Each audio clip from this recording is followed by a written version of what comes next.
వినతి పత్రం తీసుకొని బయటకు వస్తారా లోకల్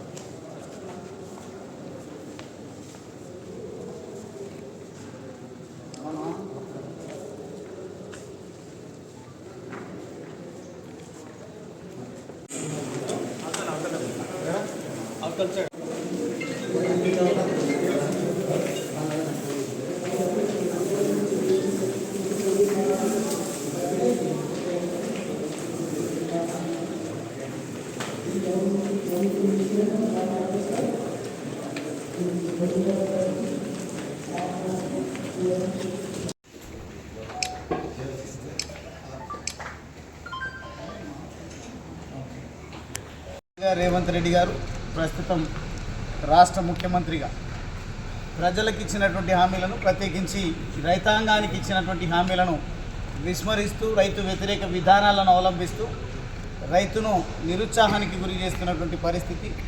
ఇప్పటికే 100 రోజులు గడవక ముందే 200 మంది రైతులు ఆత్మహత్యలకు పాల్గొనడానికి కారణం తప్పకుండా ఈ రాష్ట్ర ప్రభుత్వం అని చెప్పడంలో ఎటువంటి అతిశయోక్తి లేదు. ప్రధానంగా ఎన్నికల సందర్భంగా ధాన్యాన్ని అమ్మకండి, దాచిపెట్టుకోండి, 500 బోనస్ ఇస్తామని చెప్పేసి చెప్పడం. అదే మాదిరిగా రుణమాఫీ ఎవరికైతే జరిగిందో వెంటనే 2 లక్షల రుణం తెచ్చుకోండి, డిసెంబర్ 9 నాడే తొలి సంతకం రుణమాఫీ పైన చేస్తానని చెప్పడం జరిగింది. పెన్షన్ల విషయంలో కూడా 2000 ఇప్పుడు తీసుకుంటే 2000 అయితే కాంగ్రెస్ అధికారంలోకి వస్తే 4000 పెన్షన్ వస్తుందని చెప్పేసి ప్రజలను మభ్యపెట్టి నోటికొచ్చినటువంటి అసాధ్యమైనటువంటి హామీలను ఇచ్చి ఈరోజు ప్రభుత్వం నిమ్మకు నీరెత్తినట్టుగా వ్యవహరిస్తూ ఉంది. ప్రధానంగా రైతులనే కక్షగట్టినట్టుగా వాతావరణం నెలకొని ఉంది రాష్ట్రంలో. ఎప్పుడు కూడా ఈ పరిస్థితి లేదు. రైతు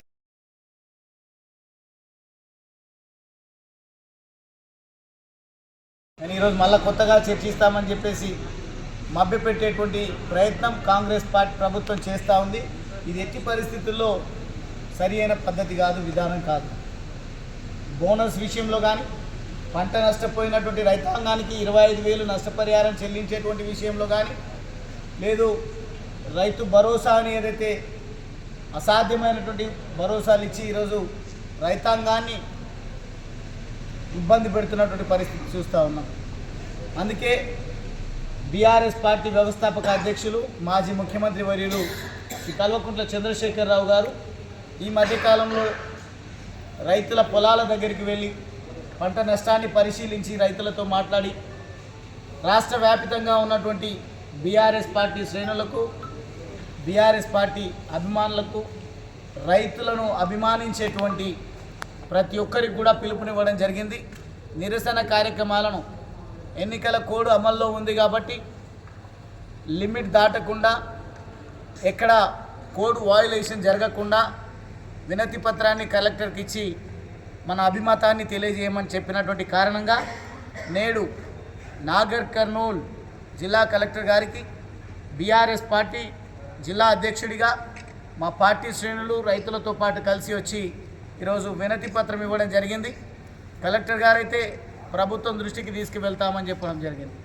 కానీ నాకైతే అనుమానం ఉంది, ఈ ప్రభుత్వం కేవలం పార్లమెంట్ ఎన్నికల్లో ఎట్లా గెలవాలి, ఇతర పార్టీల నుంచి గెలిచినటువంటి వాళ్ళను ఎట్లా పార్టీలోకి లాగాలి, మొత్తంగా ప్రజాస్వామ్య వ్యవస్థను ఎట్లా నిర్వీర్యం చేయాలనే దానిపైన దృష్టి కేంద్రీకరించింది తప్ప ఇక్కడ ఉన్నటువంటి రైతులను ఆదుకునేటువంటి విషయంలో ఏ రోజు పట్టించుకున్నటువంటి పరిస్థితి లేదు.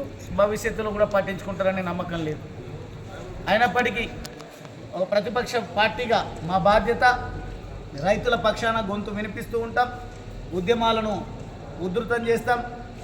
రాబోయే రోజుల్లో రైతులకు, ప్రజలకు ఇచ్చినటువంటి హామీలను విస్మరిస్తున్నటువంటి ఈ ప్రభుత్వాన్ని ఎండగడుతూ ప్రజాస్వామ్య పద్ధతిలో పోరాటాలను కూడా చేస్తామని సందర్భంగా తెలియజేస్తూ మరొకసారి ప్రభుత్వాన్ని నేను డిమాండ్ చేస్తూ ఉన్నా, ఎట్టి పరిస్థితుల్లో మీరు ఇచ్చినటువంటి హామీ 500 ధాన్యానికి క్వింటాల్కి 500 ఎక్స్ట్రాగా ఇస్తామని చెప్పినటువంటి హామీని మీరు నెరవేర్చండి. అదే మాదిరిగా రైతు భరోసాను ఇవ్వండి. మీరు ఇచ్చినటువంటి హామీలను నెరవేర్చండి. 100 రోజులు గడిచిపోయింది. కేవలం దయచేసి పంట నష్టం 25,000 కూడా ఎకరాకు చెల్లించాలని కూడా తెలియజేస్తా ఉన్నాం. ఒక బాధ్యత కలిగినటువంటి ప్రభుత్వంగా పార్టీని పటిష్టపరచుకోవడం, ఎన్నికల్లో గెలవడమే పరమావధిగా ముందుకు పోవడం అనేది ప్రజాస్వామ్యానికి ఎట్టి పరిస్థితుల్లో శ్రేయస్కరం కాదు అని సందర్భంగా తెలియజేస్తూ రాష్ట్ర ముఖ్యమంత్రి వర్యులు రేవంత్ రెడ్డి గారికి, అదేవిధంగా ఈ ప్రభుత్వం మొత్తానికి కూడా మేము విజ్ఞప్తి చేస్తూ ఉన్నాం. దయచేసి నోటికి వచ్చినట్టు ఎవరి ఇష్టానుసారంగా వారు మాట్లాడడం మానేసి సమిష్టి నిర్ణయాలను ప్రకటించండి, అమలు చేయండి తప్ప తప్పించుకునే ధోరణి ఎట్టి పరిస్థితుల్లో మంచిది కాదు. అది మీకే చేటు అని సందర్భంగా నేను తెలియజేస్తాను. జై తెలంగాణ.